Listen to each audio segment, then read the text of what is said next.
terkasih, kita jumpa lagi hari ini Rabu 1 Mei 2024. Renungan kita ambil dari Injil Yohanes bab 15 ayat 1 sampai dengan ayat 8. Yesus sumber kehidupan kita manusia.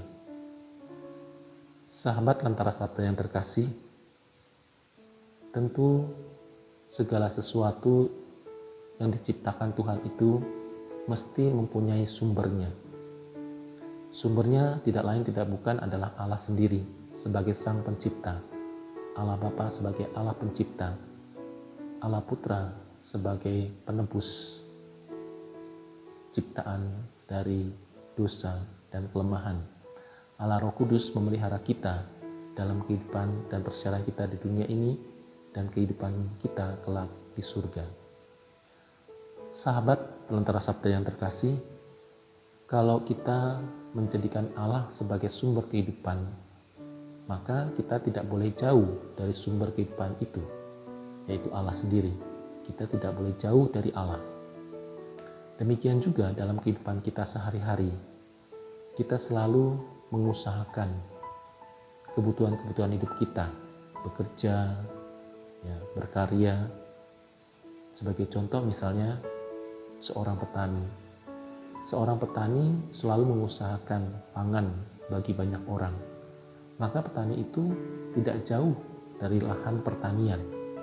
Dia tinggal di sekitar itu dan juga dia menekuni pekerjaannya supaya dapat menghasilkan panenan yang berlimpah, panenan yang baik, yang bisa mencukupi keluarga dan juga bisa sumbangsih memberikan sesuatu kepada orang lain atau hidup bersama. Demikian juga kalau kita hidup di dalam Allah, maka kita juga bukan sekedar menerima sumber hidup kita dari Allah, tetapi kita juga mesti ada sumbangsih dalam pekerjaan Allah di dunia ini. Karena kita yakini bahwa Allah merupakan sumber hidup yang benar, sumber hidup yang satu-satunya, maka kita juga mau ambil bagian dalam sumber kehidupan itu, dan kita menyalurkan sumber kehidupan itu juga kepada orang-orang yang kita jumpai, berbagi kehidupan dengan siapa saja yang ada di sekitar kita tanpa memandang siapa dia, latar belakang, agama dan sebagainya.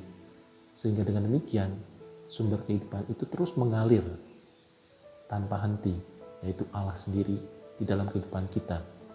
Maka masih dalam tema yang sama, kita diutus menjadi saksi dalam masa Paskah ini. Maka sebagai saksi kita menyalurkan sumber kehidupan itu pada Allah, pada orang-orang yang mencari Allah. Sehingga dengan demikian kita membawa jiwa-jiwa pada keselamatan dan memperoleh kehidupan yang kekal kelak. Sahabat Lentera Sabda yang terkasih, tentu semuanya itu kita usahakan berdasarkan kerelaan dan pilihan bebas yang kita miliki sebagai manusia. Allah telah memberikan kebebasan pada kita untuk memilih apakah kita mau menyatu dalam sumber hidup yang diberikan Allah atau kita memisahkan diri.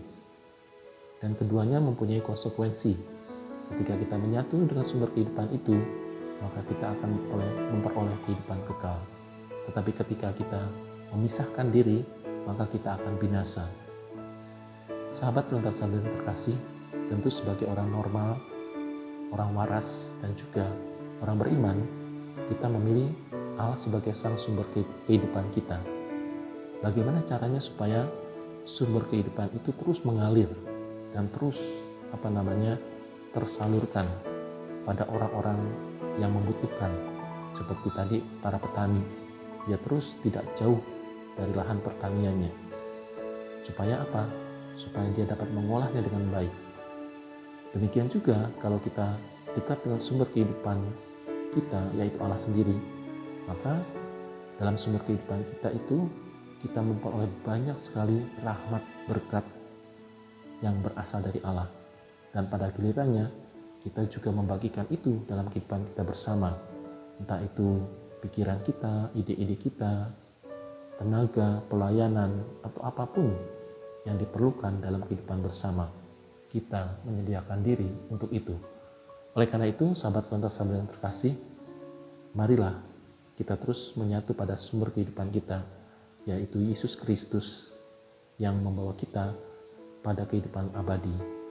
Dan Kristus selalu memberikan hidup yang baik, hidup yang berkenan pada Allah sendiri, pada dirinya, sehingga kita kelak boleh memperoleh kebahagiaan abadi.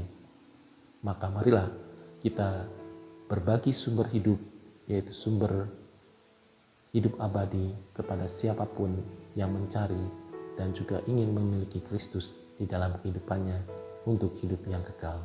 Tuhan memberkati.